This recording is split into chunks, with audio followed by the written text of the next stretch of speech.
Let's do something different today. So I got me some new pencils and let's get warmed up. Here we go. And here we are. We're going to try drawing. And we're going to draw a bust of, which is head and shoulders of a work of art, this is an ancient sculpture. This is Athena, and I 3D printed it on, of course, the 3D printer. And so we're going to try drawing it. I figure, why not? Why not just draw it upside down? I mean, might as well. I don't think I could draw it. This is not like me trying to copy a work of art. So I want to try to draw it, and I'm just going to go through various stages of ugly.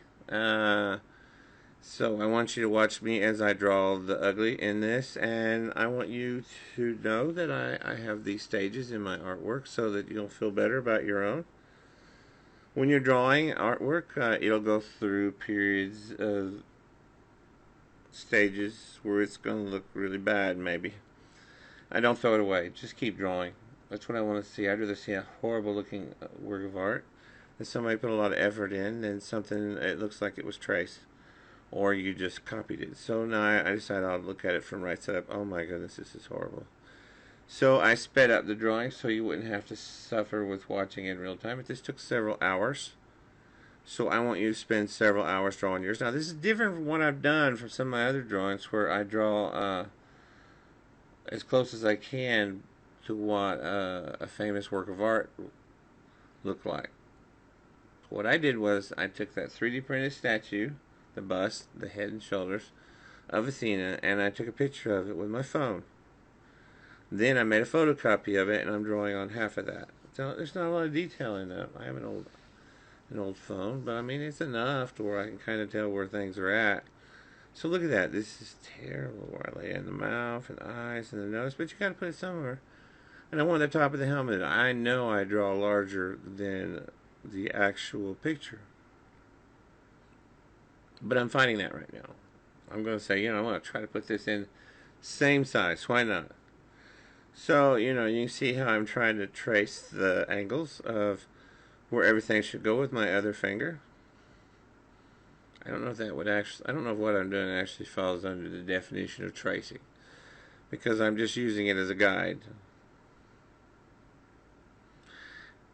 It's not tracing. I don't know what it is, but if it helps you, you can use it. You can draw upside down if you feel like it'll help you, but you don't have to. Nobody's telling you to. All I want to see you do is put in a lot of effort on your artwork.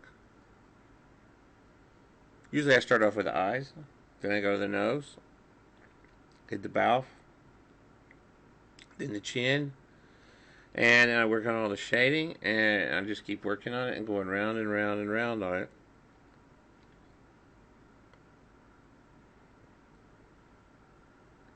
To try and make it look better. And right now it looks terrible, but I'm not going to give up. Now if you rub a hole in the paper, you'll have to give up then. So I got lucky and I didn't do it with this one, so I could keep going around changing it. Eventually I overwork it and I can't go back in and work on the eyes much more, but it comes out okay. I learned a lot, and that's basically what I want you to do. It's not, and when it's done, it's not great. I didn't even notice there was like a face on the visor of the helmet as I was drawing the thing. I was so concentrated on the eyes, nose, and mouth of the face, where I'm going to put the chin and the shading at and all that. But you just have to keep going at it. You'll learn, and that's basically what I want you to do. And this is learn how to draw a work of art from looking at the bust of a sculpture. So you can use the one I have, or you can use another one. But fill the page and put in a lot of effort. And I don't want to see anything that looks like it's copy pasted. I mean, I can tell by looking at it how much effort it has in it.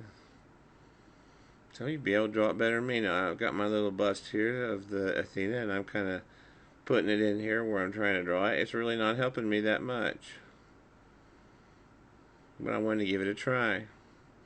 I mostly go by that photocopy. I may get to the point where I don't have to anymore. I like to just draw by looking at a sculpture. I'm not there yet. I'm so used to drawing from looking at photos. So if I was doing a portrait of a person, I'd just take a photo of them. That way it's flattened out already. I doubt if I'd have them set for me and me draw them. when I could take a photo of them and draw them from the photo. Because I'm just used to doing that. And I've done that a lot. Maybe I'll get to the point where I don't have to. I'm not there yet. That might be something to try. Try to draw a live person sitting in front of you. But, look, it takes me hours to draw one of these.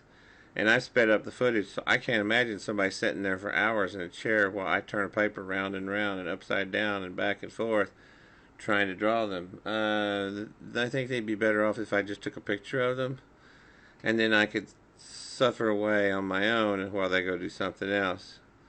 I might get to the point where I don't have to, it doesn't take me as long, but for right now, yeah, it does. So this is my best way to do it, is to take a photo and then work from the photo. So, it's starting to come along. It's still terrible. There's things that are not right about it. The chin's not right, the nose not right, the mouth's not right, the eyes are not right. I think maybe the hair's built better. But, as I keep going, it starts to look better. It's starting to look a little better now.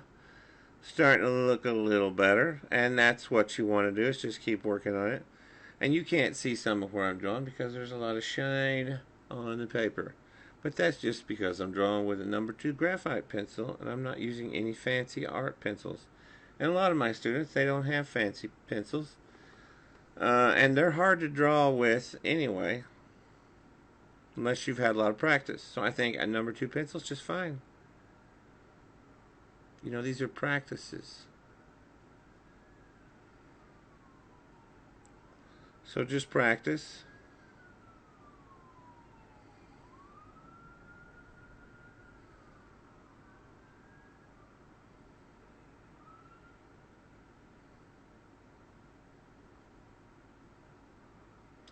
Sometimes I just watch it as I'm drawing it all sped up, and I'm like, yeah, wow, I really did that wrong. No wonder it took so long. But that's okay. I'm very critical of my artwork, and that may be the way to be. You're not going to grow as an artist if you think everything you turn out is perfect.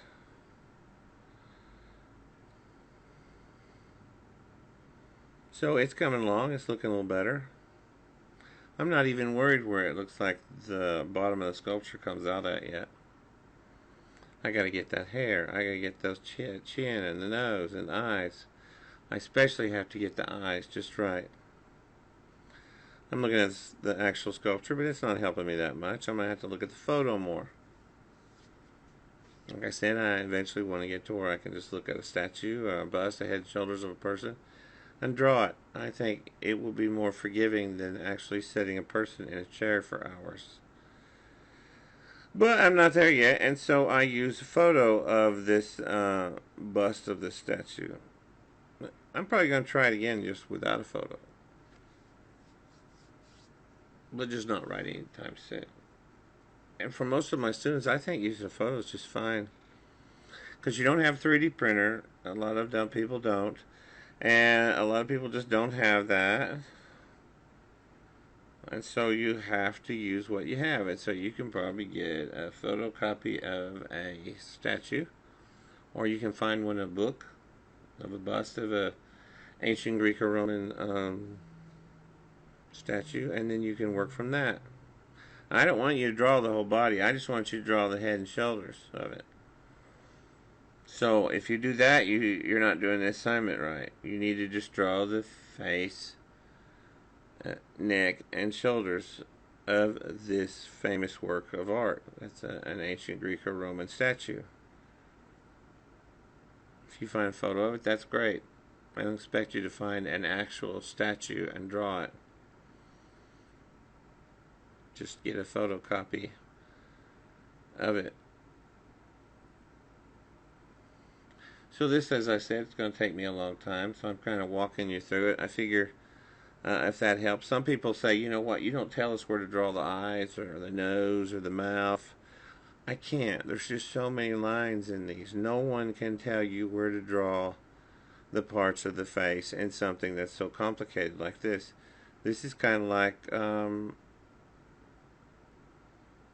too advanced of a style of drawing. It's not like when you're trying to draw a car and you have two-point or multi-point perspective, and you can say this line goes here, and this line goes here, and this line goes to the dot, and this line comes out from the vanishing point, then draw this line, and it has to be parallel to that line. No. This is observation. What you do is you look at the photo and you draw a part of it. Then you draw another part of it, and you try to get it to look as close as you can to it. And you're going to have problems as you go along, probably. And you just have to work through it. But I don't want you to trace it or go find something that that you're going to use and turn it in instead of you drawing. So I've got students that do that. They'll actually just copy something right off Google Images and go, okay, I'm going to just send that. It's not even their drawing. And I can tell. What are you learning when you do that? You're not learning anything. I mean, do you want to learn to draw? The main way to learn to draw is just to practice and struggle through your drawing to where you eventually get it to look better and better. And on this one, that's exactly what I'm doing. I mean, I could have cut this video quite a bit shorter, but I wanted you to see me struggling along through it. See, it's looking better. And it's kind of looking like it's drawn in a classical style. Now, you watched the front of this video, and you saw how it was so horrible. And now you're looking at it, and it looks a lot better. How did I get there? I got there through just grit. Just hanging in there and fixing it and reworking it until I get parts of it to look right. There's no magic to this. You just have to have patience and keep working on it. Does it look just like it? Probably not, but it looks better than it did when I started. I think it looks pretty good, actually. I hope you found this content informative and entertaining. I like to draw stuff upside down and hope to keep creating content like this. Thank you for your support. And please like and subscribe. You can also help support this content by going to patreon.com/artvideoinstruction. Thank you.